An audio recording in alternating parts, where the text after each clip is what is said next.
First, I smelled something burning, and then I heard the elevator jerk. The smell wasn't from cigarettes or food, but that dry, disgustingly familiar smell of overheated wiring. The elevator hung between floors for a moment. The light flickered, and the small camera in the corner flashed red briefly, even though no call button was lit. The doors opened, and I found myself on a landing with identical doors and a single worn doormat. Under the doormat lay a key on a round metal tag, from which the numbers had once been carefully scraped off. Marina was moving into the apartment. I looked at her almost like an accountant, looking at someone else's payroll. A tired face, light clothing, not suited to the season, a box of belongings, and behind it all, the old story of fear of losing one's home and job. She worked as a remote accountant, and her boss hinted that another move and a communication failure could result in her replacement. She had a mother in a cramped room with a shared hallway and permanent neighbors. Marina promised to take her to a place where she would have at least one door of her own. So she signed the lease for this apartment, even when she saw a strange clause. In the bedroom, it was forbidden to touch the curtains and fixtures around the window. She lifted the rug, saw the key, turned it, felt the weight of the metal, and put her find on the shoe rack in the hallway. She entered the apartment with her new set of keys.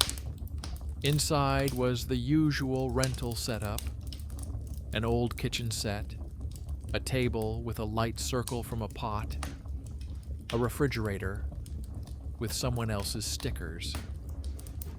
In the room was a sofa, a wardrobe, and a narrow table for a laptop. None of this was worth remembering. The real thing began in the bedroom. The bedroom was small and bare. A narrow bed, a bedside table, a power outlet by the wall, a window covered with thick gray curtains from ceiling to floor. No curtain rod, no rings, just a narrow slit under the ceiling, from which heavy fabric hung like a frozen curtain. Marina approached, grabbed the edge, and tried to pull it back. The fabric moved in the center, creaking slightly, but remained firmly in place at the edges. Behind it, she immediately felt a cold, smooth surface under her fingers. It was not a windowsill or a frame, but something like a matte panel attached tightly to the wall. Marina remembered the clause in the contract, stepped back, and decided to postpone the issue. She needed to turn on the internet, write to her boss, and show that the move had not disrupted her reporting. She set up the router, heard the familiar sound of the connection in her ear, sat down at her laptop, and pretended that the strange window was just someone else's mistake during the renovation. A foreign network with a short name that could be read as Reflection appeared in the list of networks. She noted it mechanically and dismissed it. In the evening, the apartment filled with the usual sounds: a boiling kettle, a refrigerator, neighbors behind the wall. Only the bedroom was as silent as a bog. Marina turned off the light there for a second and looked out the door. Nothing showed through the thick fabric. No street lights, no distant windows. On the first night, she decided to sleep in the room, on the sofa. She didn't have the strength to lie down facing the curtain, behind which there was not a single light. During the night, she was awakened by a sound. A dry, short, precise scraping, as if someone were running their fingernail across glass. The sound did not come from the kitchen or the stairwell. The source was where the closed bedroom door stood. The scraping sound repeated several times, with even pauses between the strokes, as if someone was listening. Someone walked up the stairs in the stairwell. The light sensor activated, and the lamp clicked on. The scraping stopped. Marina remained lying down, telling herself a familiar fairy tale about an old house, pipes, and metal. But deep down, she already understood that she had recorded another line in her memory. In the morning, she was greeted by the same smell of burning in the elevator. Inside, a note was already hanging on the door asking people not to smoke or set fire to trash. Someone had added that the smell was coming from the shaft and that the electrician hadn't done anything about it in a long time. Marina found a stack of advertisements and several envelopes by the mailboxes. The envelopes bore a familiar surname, her mother's maiden name. The address was her new apartment, and the dates of dispatch were several years ago. She took the letters upstairs, put them on the table, and did not open them yet. In the stairwell, she ran into a cleaning lady in a faded robe. The woman had a bunch of old keys on round tags hanging from her chest. The numbers on one of them had been almost completely scraped off. The woman asked how long ago Marina had moved in and whether there were any drafts coming from the windows.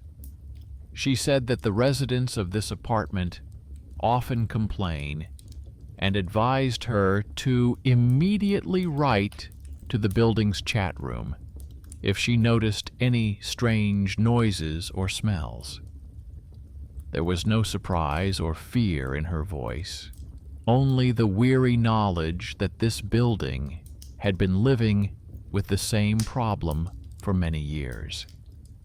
In the evening, Marina lifted the rug at her door again. The key was lying under it again, neatly, in the center. In the morning, it was on the shoe rack. No one had entered the apartment, and the lock looked untouched. Drafts don't lift rugs and don't carry keys. She picked up the metal key, feeling the familiar cold and irritation. This was no longer a coincidence, but someone's test. She did what she was used to doing at work. She took an empty envelope, put the key in it, wrote the apartment number on the front, and a short request not to put it under the rug anymore. No name, no explanation. She dropped the envelope into her own mailbox. If someone was rummaging through the mailboxes, they would read it. It was her quiet response to someone else's quiet interference. Later that evening, she found a link to the building's chat room on a flyer by the door. The chat room discussed renovations, utility rates, and noisy neighbors.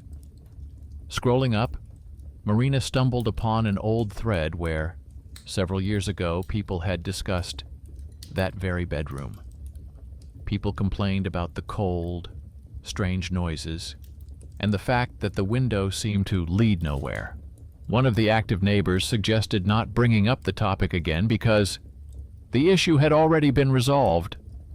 His profile had a name and a small photo of a thin man in an expensive jacket, the same one who had lingered at her door earlier that day. Towards evening, Marina looked into the bedroom again. The curtains hung motionless, like a piece of night glued in place. Behind them, there was still not a single light. A chain of events had already formed in her mind. The smell of burning, the flashing camera, the old key, the letters with her mother's surname, the cleaning lady's bunch of keys, the activist neighbor, and his traces in old complaints. She went to bed in her room, but already knew that she would not be able to listen to the nighttime creaks blindly for long. At some point, she would have to not only collect the small change, but also see what was hidden behind the curtains, which in this house were so insistently forbidden to open.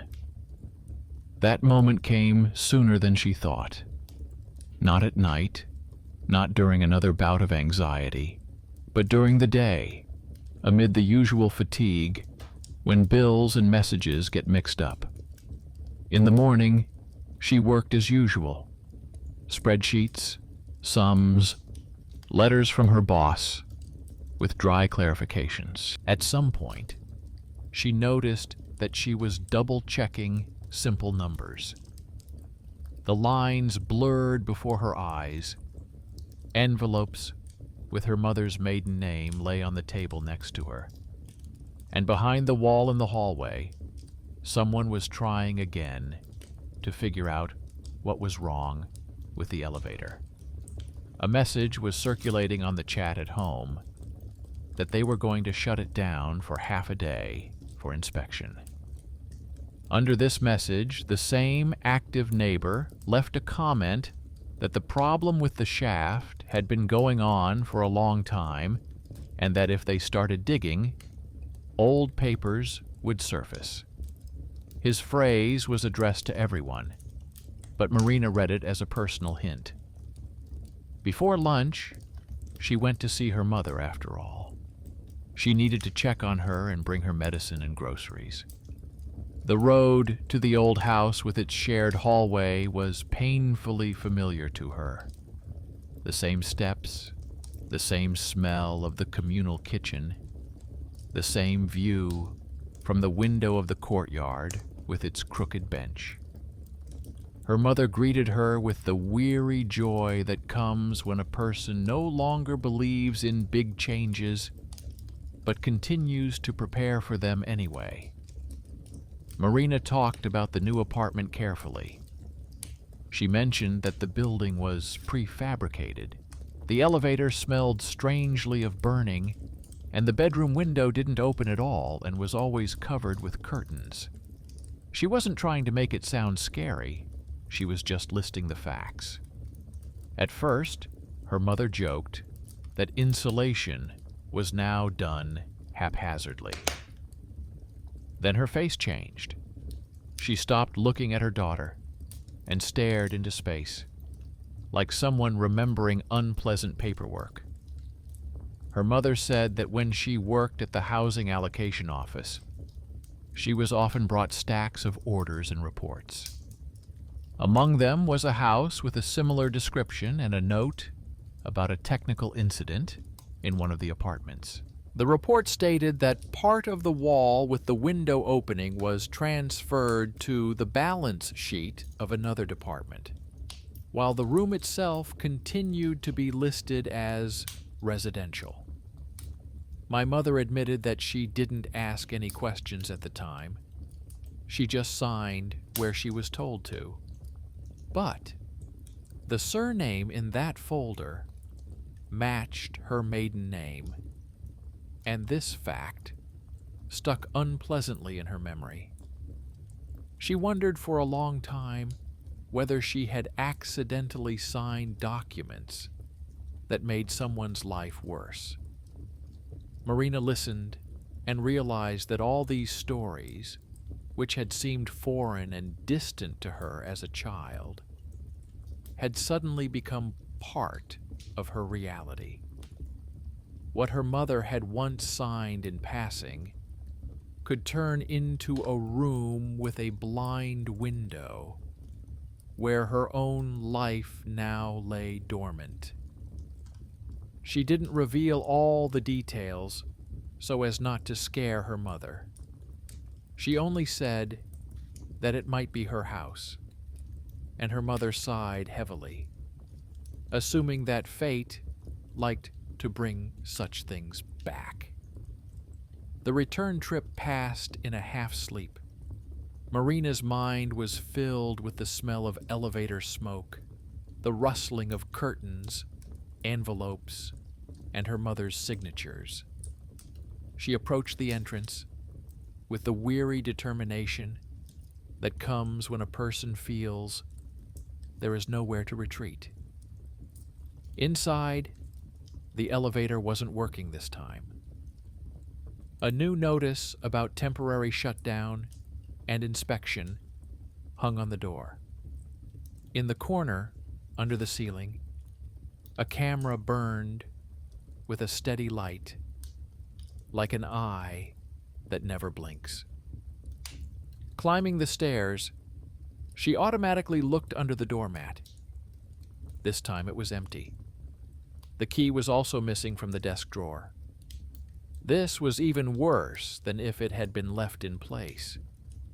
Its disappearance meant that someone had taken it deliberately. Everything in the apartment was as she had left it.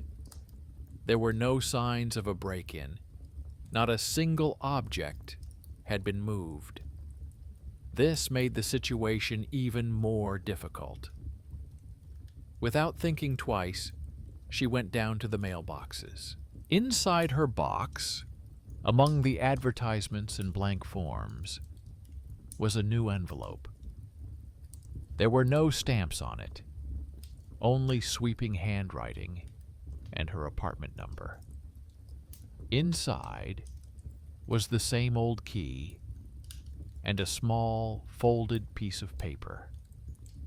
The note had no greeting, only a phrase saying that the key would return to where it belonged anyway, and that it was better not to interfere in matters that concerned the house and not the residents. The handwriting was strict, precise, with characteristic long tails. She automatically decided that this was how a person who was used to signing official documents wrote. Marina got back up, sat down at the table, and placed the key and note next to the envelopes, letters, and printed scans of old orders. Before her lay not a set of coincidences, but a pile of objects that formed the outline of someone else's will. Someone believed they had the right to determine where the key would lie, what the window would look like, and what would be discussed in this house. In the evening, when the work chats had died down, she returned to the main issue. She needed facts, not a set of cleverly placed hints. She picked up her phone, opened the camera app, and set up a recording. This time not in the bedroom, but in the hallway, pointing the lens at the front door and the doormat. She deliberately placed the key on the shoe rack in plain sight. She wanted to see how much he liked to return to places where he was not expected. Then she took a kitchen knife from the drawer.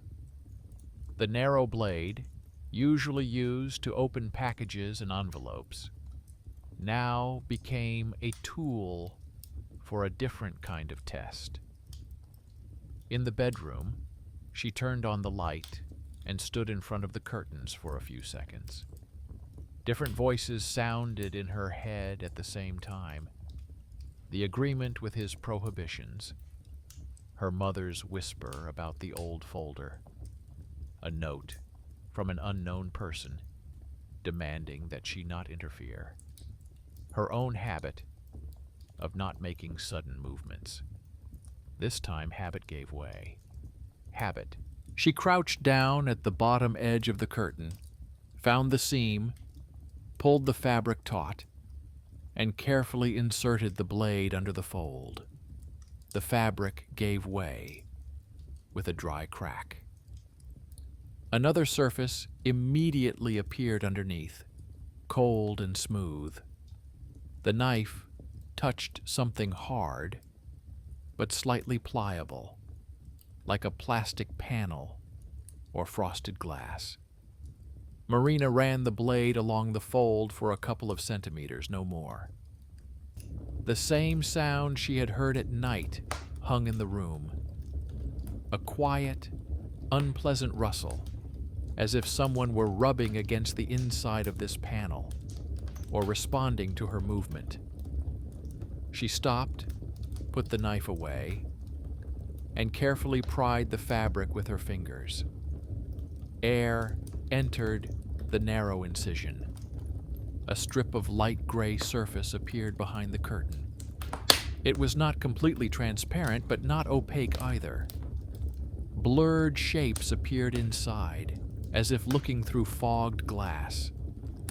At first, nothing was visible except for smudged geometry.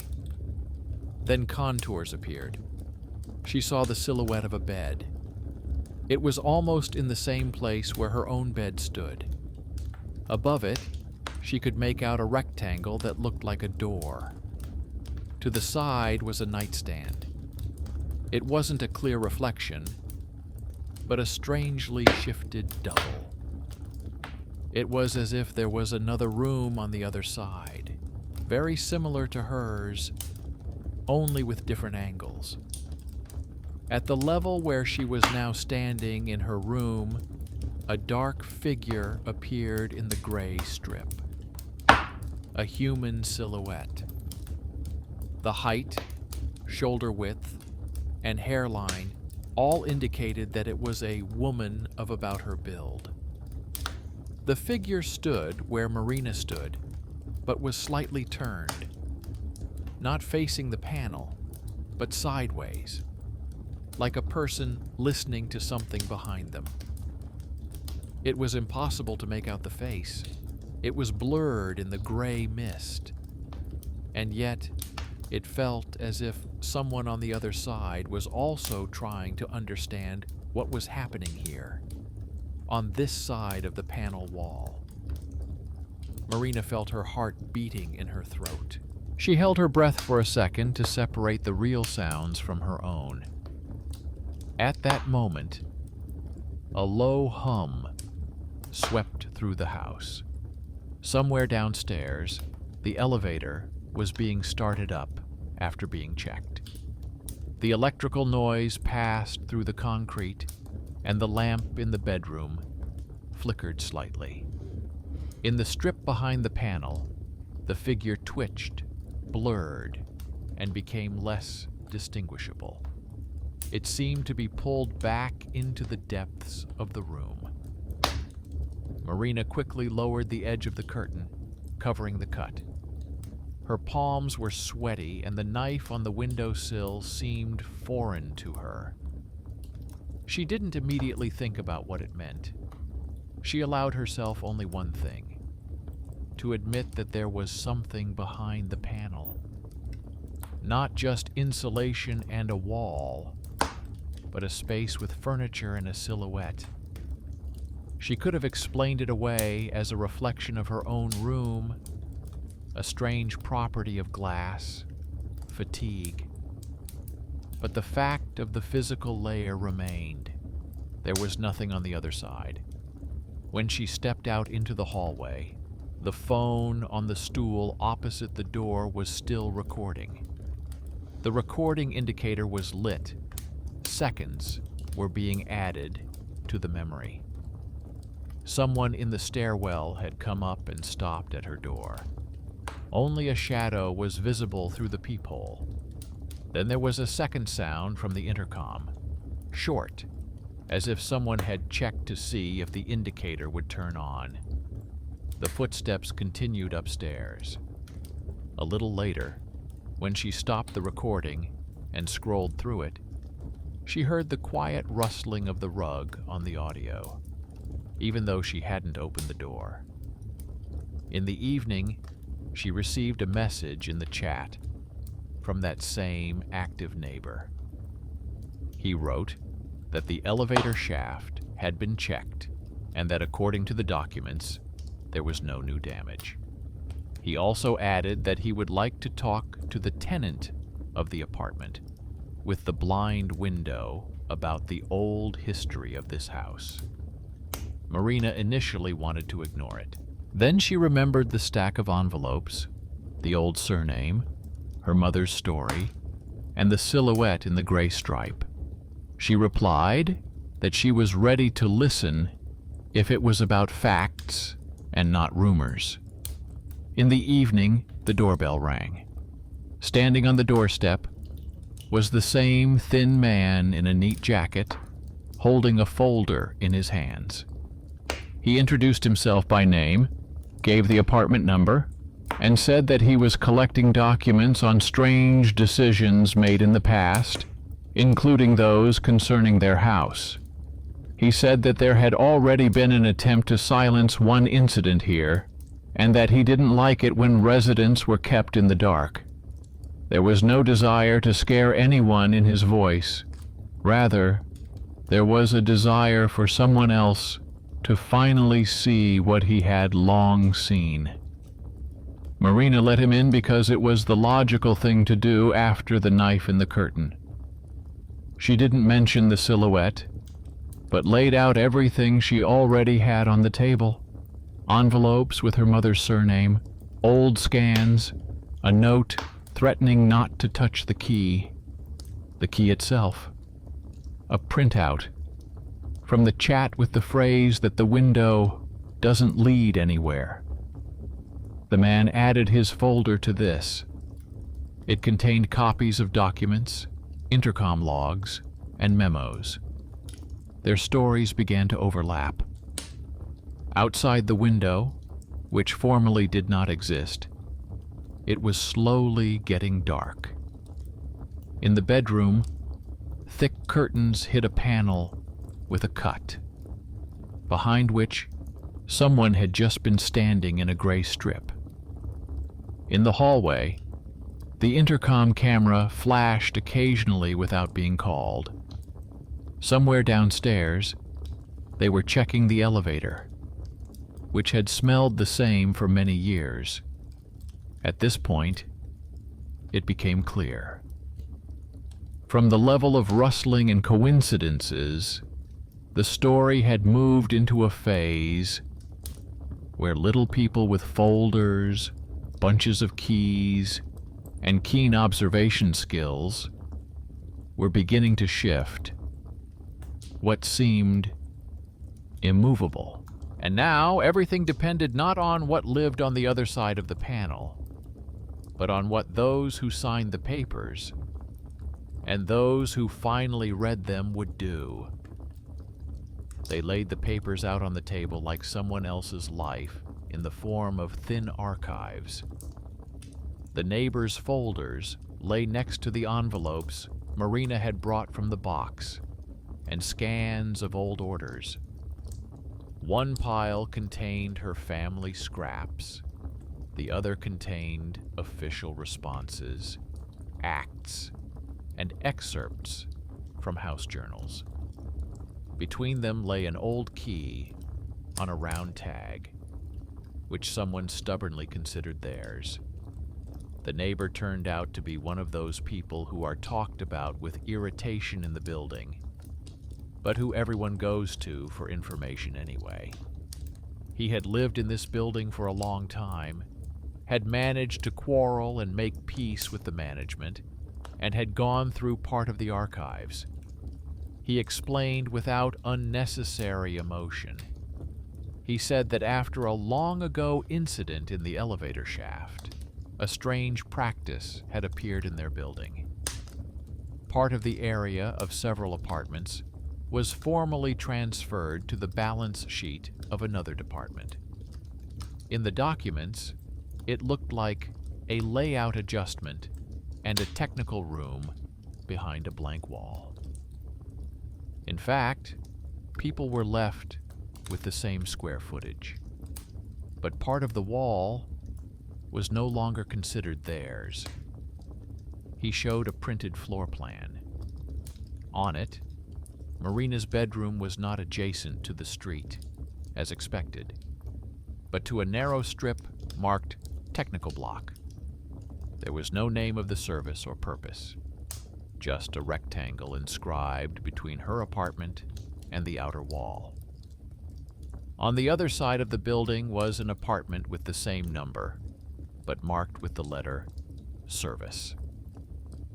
On paper, it looked as if there was a semi-invisible duplicate of a normal apartment in the building. Marina listened and noted the inconsistencies. There was no explicit line for this technical block in the utility bills, but one of the attachments that the neighbor brought showed small monthly transfers from another budget to their building. The amounts were the same, repeated for years, and came with the same wording about compensation for equipment placement. For an ordinary resident, these would be meaningless numbers. For someone who was used to making sense of small payments, this was an important layer. She ran her finger along the lines and noticed that the first such payments began in the same years her mother had mentioned. Her former boss's signature was there as well. It turned out that during that period, someone had decided that part of the wall in an ordinary bedroom was now considered a place for some kind of foreign equipment, and that the house still receives a small amount of money for this, without explaining to the residents where exactly this equipment is located. The neighbor added another detail. In the intercom system, which he accessed through a request, there were several strange entries. A series of night calls marked as coming not from apartments, but from the technical block. They went to her number and a couple of neighboring ones. The time was the same, late at night, closer to morning. Officially, the system should not have had such a source of calls, but the lines were in the logs. Marina didn't tell him about the silhouette behind the frosted panel. That wouldn't have made the knowledge any easier to bear. She only noted that there was more than just a wall behind the curtain, and that there was a layer that looked like glass. The neighbor thought for a moment and said that according to the plan, there should be a niche there where surveillance cameras and related equipment used to be located. At that time, they were designing internal systems, some of which were never launched. Then they were written off, but no one canceled the paperwork for the transfer of space. Some of the equipment may have been removed, while some was left behind. The room became half residential, half no man's land. Marina showed him the key on a round tag and a note in which an unknown person, on behalf of the house, demanded that he not interfere. The neighbor read it, noticed the neat handwriting, and nodded as if he recognized the style. According to him, in the past, the house had a particularly active caretaker who liked to solve everything behind the scenes. The man had not worked for a long time, but the habit of being responsible for the building could have remained among his circle. According to the neighbor, the old keys were given out to those who had access to the technical rooms. It turned out to be a simple setup. For many years, someone believed they had the right to enter this area with their ears through the intercom, their eyes through the cameras, and their hands through the doormat with the key. Residents came and went, while a small group of people kept in mind that the bedroom in this apartment was half their zone. They returned here, left the old key, wrote dry notes, demanded that the curtains not be touched, citing safety and design. After he left, Marina was left alone with this pile of information. Internally, the situation became even clearer. Not ghosts, but a foreign power structure. Not mysticism, but the consequences of a technical decision made decades ago. But that didn't make it any easier, because on top of the dry facts were the sounds of nighttime creaking and the gray silhouette behind the panel. That night, she stopped waiting for everything to go away on its own. The phone returned to the bedroom, but now it was no longer on the nightstand opposite the curtains, but closer to the windowsill. Marina placed it so that the frame included not only the fabric, but also a narrow section of the floor near the wall where the curtains met the laminate. She turned on the recording and left the sound on. This time, she deliberately did not put the key in the drawer or under the rug, but on the table in the room, in the center, under the lamp. She wanted to see how far the person who returned it would go. She lay down on the sofa again, leaving the bedroom door ajar. The dark rectangle of the curtains was visible in her peripheral vision. The sounds in the house gradually subsided. Someone walked up the stairs for the last time, a door slammed downstairs, and the elevator fell silent. Silence stretched out in an even strip. The scraping began a little later than usual. At first, it was a single sound, like a test. Then a series of several, with short, identical intervals. From the outside, it sounded as if someone were running a hard object along the panel from the inside, checking where it was thinnest. A new sound was added to this, a barely audible but steady hum, like a device working somewhere behind the wall. The hum grew louder and then quieter, in time with the elevator downstairs being turned on and then off again. Marina lay there and counted these sounds, just as she had previously counted the lines in the reports. At some point between the creaks, there was a quiet, dull thud, as if something had fallen on the floor by the curtain. She didn't get up right away. She let the recordings continue for a while longer. When the silence became completely dense, she got up, turned on the light, and went into the hallway first. The rug lay flat, empty underneath. In the room, the key was still on the table. More importantly, no one had entered. In the bedroom near the curtain, there was a small piece of plaster or old paint on the floor. It could have fallen from the ceiling on its own. It could also be a trace of something that had hit it from the inside. Marina picked it up, turned it over, and placed it on the windowsill next to the knife. Any material trace was valuable. The recording on the phone was working fine. Returning to the room, she stopped it and rewound it. In the silence of the night recording, the familiar grinding sound could be heard. At the moment of the dull thud, the curtains in the frame trembled slightly. The bottom edge bent inward for a second, as if something heavy had hit the panel from the inside. The phone's field of view showed only this: the fabric and a small section of the floor.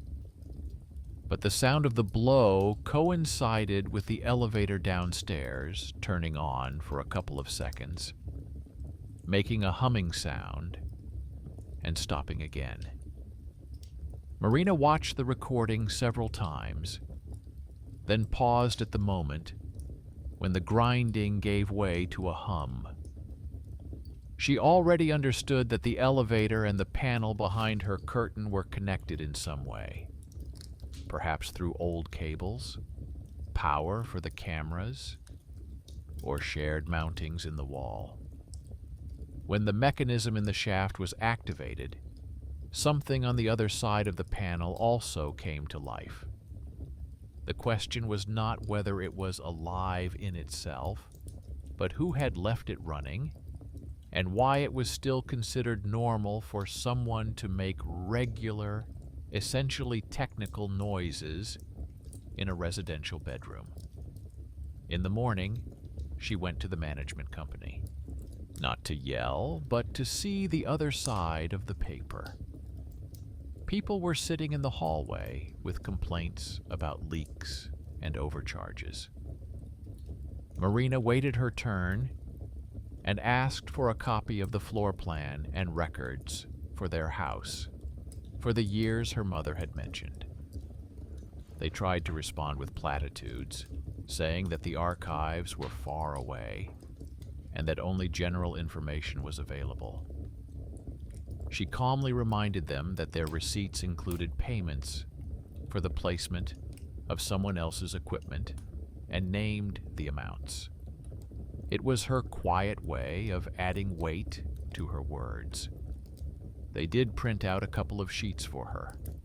One contained the same plan that her neighbor had shown her, only with a more detailed legend.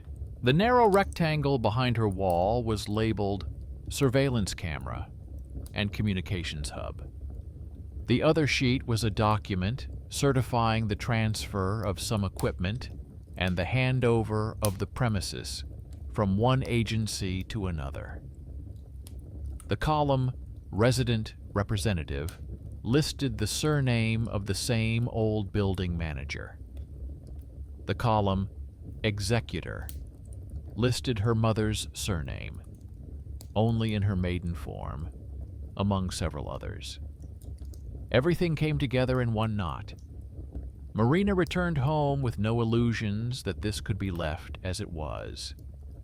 In the evening, she went down to the cleaning lady, who was washing the floors at the entrance. She asked her directly if she knew that there was more than just a street behind the wall of her bedroom. The woman sighed and said that there were dead places in this house, which had been explained to her separately at the time. That there was a room upstairs where some people used to go with equipment, and that she had a key to get in there, but she hadn't looked in there for a long time.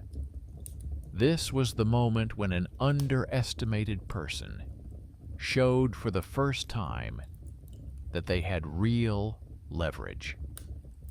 Everyone perceived the cleaning lady in the stairwell as part of the background.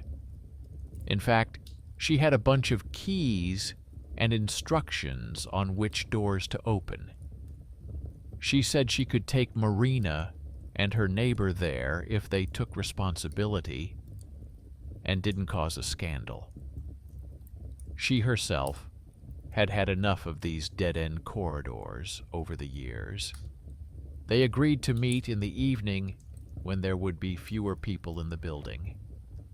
The neighbor showed up with that same folder. Marina with her phone and notebook. The cleaning lady led them to the upper technical floor, which ordinary residents hardly ever saw. It smelled of dust, and the metal creaked differently than in the residential areas. In one of the narrow corridors, there was an inconspicuous metal door without a nameplate. The cleaning lady took out one of the keys with a round tag, the same type that had already become a separate character in history, and turned it in the lock. Behind the door was a long passage between the wall of the building and a row of technical niches.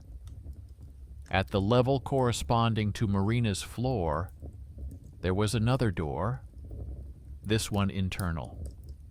It had an old lock on it. Nearby on the wall was a junction box with cables that had once been connected. The cleaning lady explained that they used to come here to check the equipment, but after the next reform, everything was abandoned. They opened this door too. Inside was a narrow room with no windows, lit by a single old light bulb on the ceiling. One wall was solid concrete, the other was the same matte panel that was covered by curtains on the other side. From their side, it looked like a solid light gray rectangle. On the floor were the remains of racks, rusty fasteners, and a couple of old boxes. In the corner was an old camera mounted on a micro stand, long since disconnected from the power supply but still pointing directly at the panel. Marina moved closer. From the bedroom, she looked at the same panel through a narrow slit and saw a blurred reflection of her room and a silhouette. Now everything was the other way around. Silhouettes were also coming out of this niche in the panel. Only now, they were from her room. The lamp under the ceiling allowed her to see the faint play of shadows on the other side. The double-glazed window turned out to be two-sided and frosted. It reflected both their niche and Marina's bedroom. Under certain lighting conditions, the silhouettes could overlap. Anyone standing here would see the room as blurred as Marina saw this niche. There were scuff marks and scratches on the bottom of the panel. Where the sound came from on the other side at night, there were old marks on this side, as if someone had run something hard over it many times. Next to it hung a box with wiring, still connected to the house. A bundle of cables ran from it to the elevator shaft. Every time the elevator started, the panel vibrated slightly. That was what caused the humming sound. Marina looked at all this and realized that seeing a silhouette in the gray mass could now be explained without resorting to mysticism. If she stood close to the curtain, and someone had once turned on the light on that side, it would have created an overlap. But the question of who came here at night and why remained unanswered. And there was another thing. The panel shouldn't have vibrated so much. One of the support beams underneath it looked weakened. The metal rusted in places. If this block ever gave way, it would collapse into the bedroom. And then the story would cease to be atmospheric. It would become a section in the service reports, which would write about the collapse of a technical element onto a living area. The cleaning lady, standing a little to the side, watched all this, frowning. For her, too, it was a revelation. She had been told that this was just an empty niche, with cables that had been laid there at some point. She noticed that one of the beams had been walking for a long time, and that no one came here to check it. In response, the neighbor took out a notebook and began to write down the numbers of the reports, dates, and names from his folder. Small people with folders and bunches of keys stood face to face with that decision of the past, which had turned an ordinary bedroom into a point of intersection between someone's authority and someone else's life. Marina ran her hand along the edge of the panel and felt the same cold vibration she had felt at home. Only now she knew where it came from. Behind her curtain was not an abyss or a parallel world, but an old, useless observation room that people had tried to ignore for many years. And yet the question remained: who had left her the key? Who had written the note? And who had called her apartment on the intercom on behalf of the technical department, which formally had not existed for a long time? The answer to that question was yet to be found. But by this point, the story had already emerged from the basement of rumors and was laid out on the table in the form of concrete beams, cables, plans, and signatures. After inspecting the niche, they returned to the familiar stairwell as different people. From the outside, the building looked the same mailboxes, the same smell of damp concrete, the same lamp above the elevator. But now, Marina knew that behind her wall was not an abstract insulated structure, but a concrete rectangle of metal, glass, and rusty fasteners that could crawl down to her bed at any moment. Her neighbor suggested not to delay. He said that the longer they put off such things, the easier it was for the managers to pretend that nothing had happened. The cleaning lady nodded. She added that if something collapsed from above, she would be blamed. They would say that she hadn't looked, hadn't warned anyone. 3 people, whom the house was accustomed to considering background noise, at that moment understood very clearly the common risk zone. They sat down at Marina's table. New sheets of paper lay on the table. A floor plan marked technical, a write-off report, and names that linked the mother, the old building manager, and this building into a single line. Next to them were photos of the niche, the panel, the rusty fasteners, and the old camera. A neighbor suggested putting together a full-fledged appeal, not in the form of an emotional complaint, but as a safety risk. Marina took on the task of wording it. She knew how to put dry facts together in such a way that they led to a conclusion that could not be ignored. In the appeal, she described the actual condition of the panel, its connection to the elevator shaft, the vibration, and the threat of collapse. She attached footage showing the panel shaking noticeably when the elevator started. She pointed out that a person sleeps in this place, and that for many years the documents have listed it as equipment storage, which in fact is not maintained or inspected.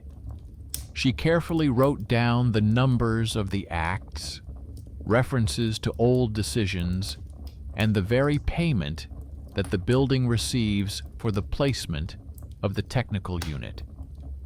The cleaner added that she was never allowed to inspect this room, but she has the key and saw the corrosion with her own eyes. The neighbor took the folder and said he would take it to several authorities at once.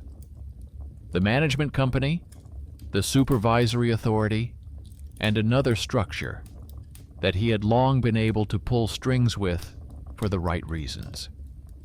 He did not promise quick results, but Marina could see from his face that this was familiar work for him.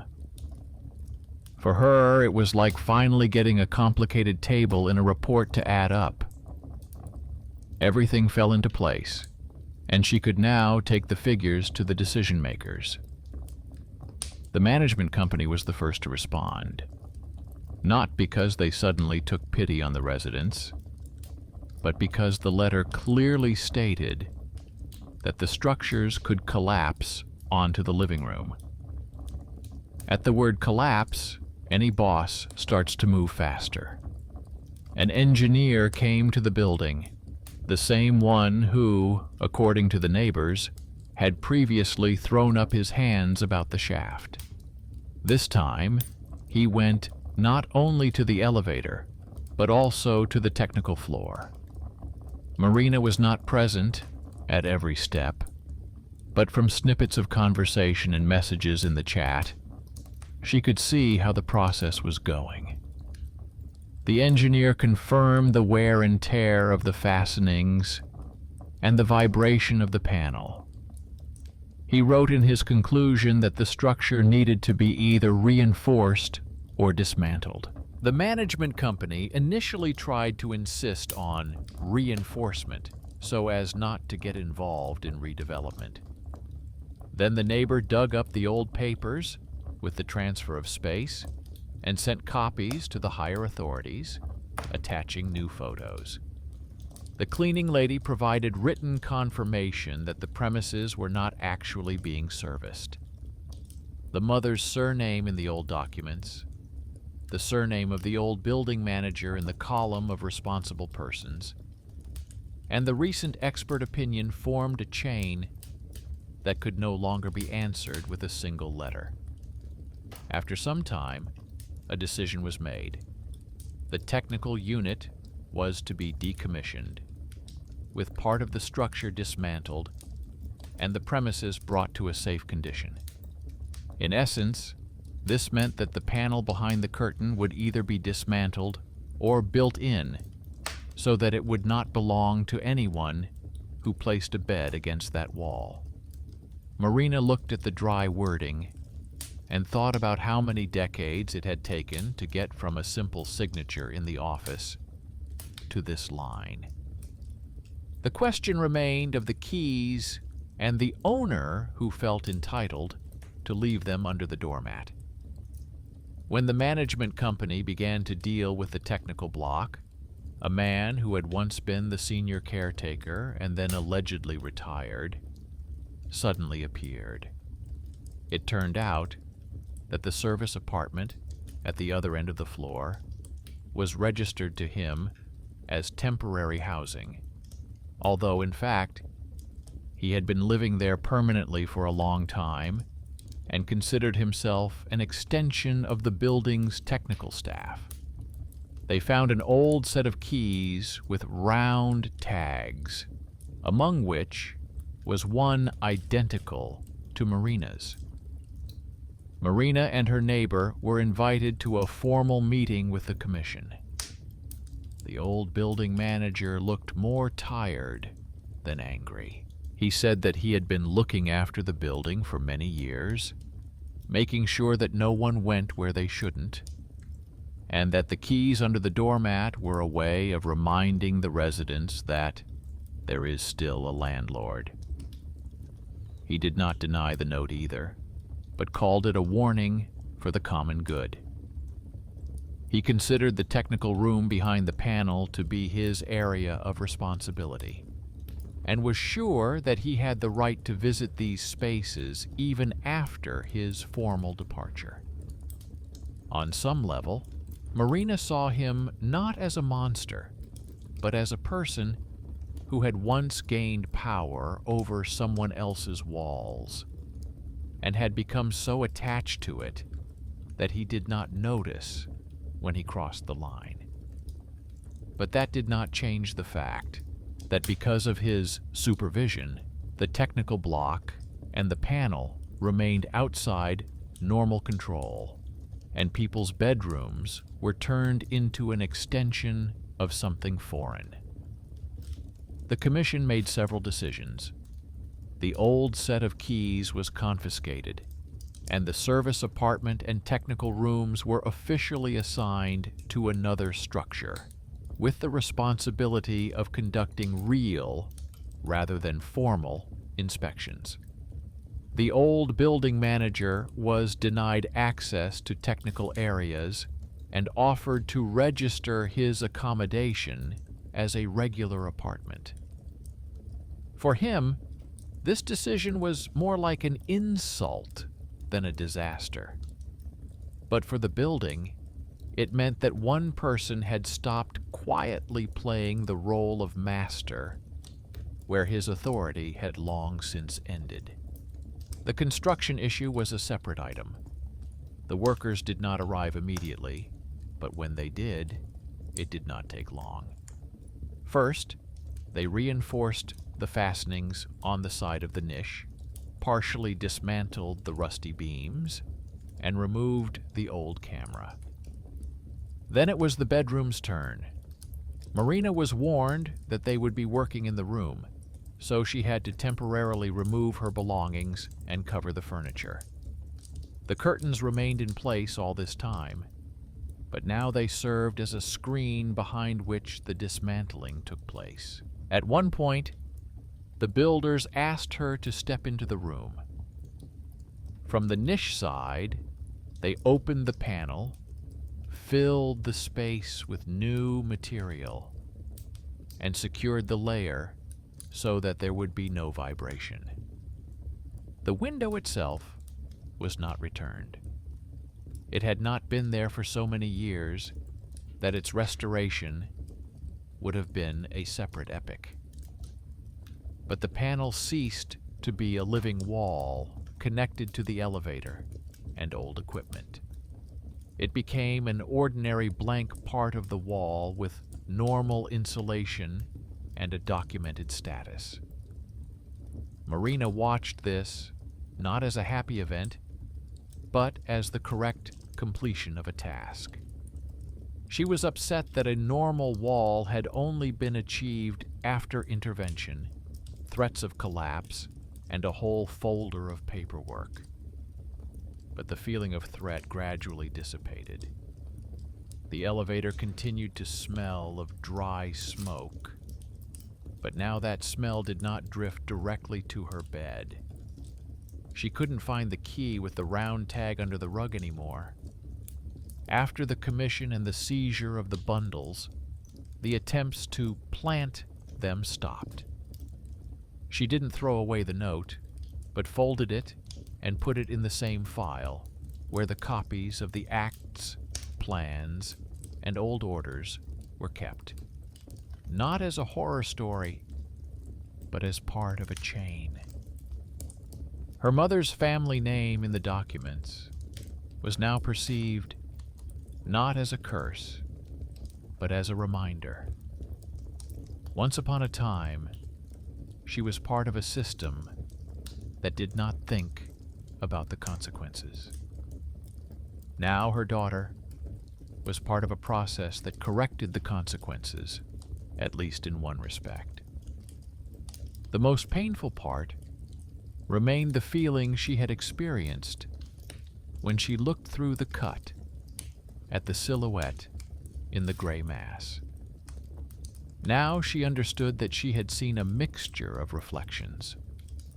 Her room, the light from the niche, her own silhouette superimposed on those who had once stood there on the other side. But that did not erase the memory. Something in her continued to react to that place as a point where other people's glances and other people's decisions had been so tightly pressed against her possible life for many years. Time passed. Marina finally began to sleep in the bedroom. At first cautiously, on weekends, then on weekdays. She stopped using her phone as a night watchman and returned it to normal mode. At night, the house continued to live its own life. Someone came home late, someone turned on the water, the elevator sometimes stopped and started. The creaking behind the wall disappeared. When the wind blew through the courtyard, the wall responded with a slight dull sound.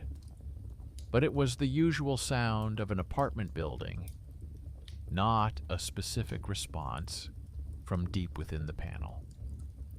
The curtains remained closed for some time, not because of the ban, which no longer existed, but because Marina had grown accustomed to them.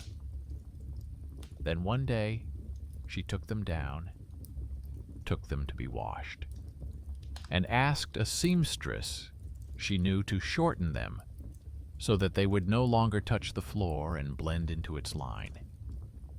Behind the curtains was a smooth, sewn-up opening without a window, but also without an internal gray panel. Just a blank wall. Not pretty, but honest.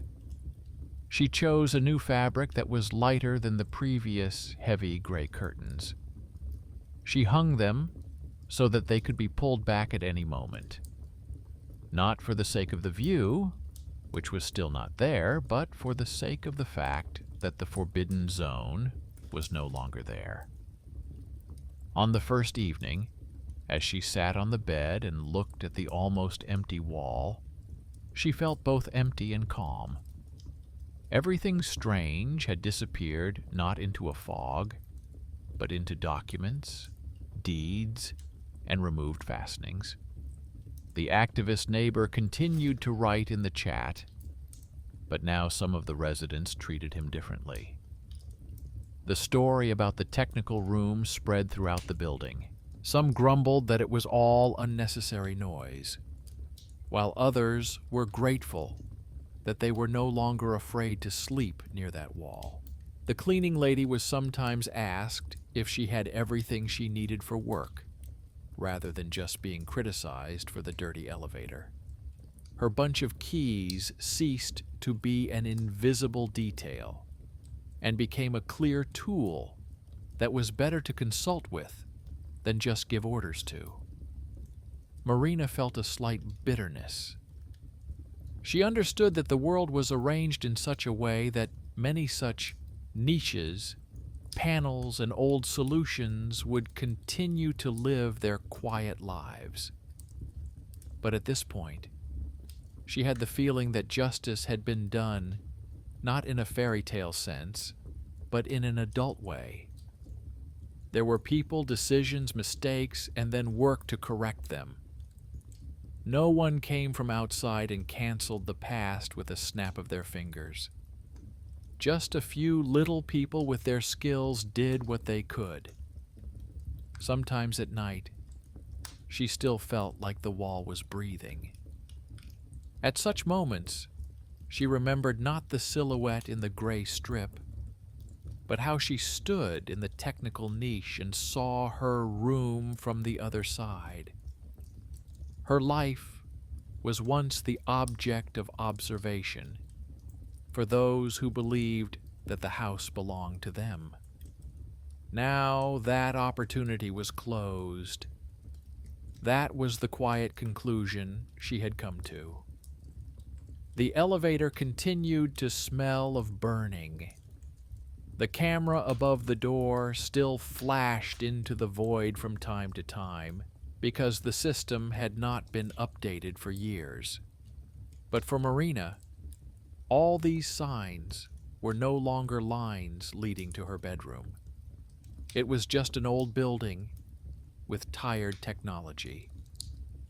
The room where the curtains don't open turned into an ordinary small bedroom with a blank wall, where a person who was used to counting other people's numbers counted to the end once in his life and changed not only his own, but also other people's familiar reality. And when sometimes in the elevator someone else's key accidentally fell on the floor again, someone picked it up and returned it to its owner, without hiding it under the rugs and writing notes. The house remained strange, like any living house, but in one place it became more honest.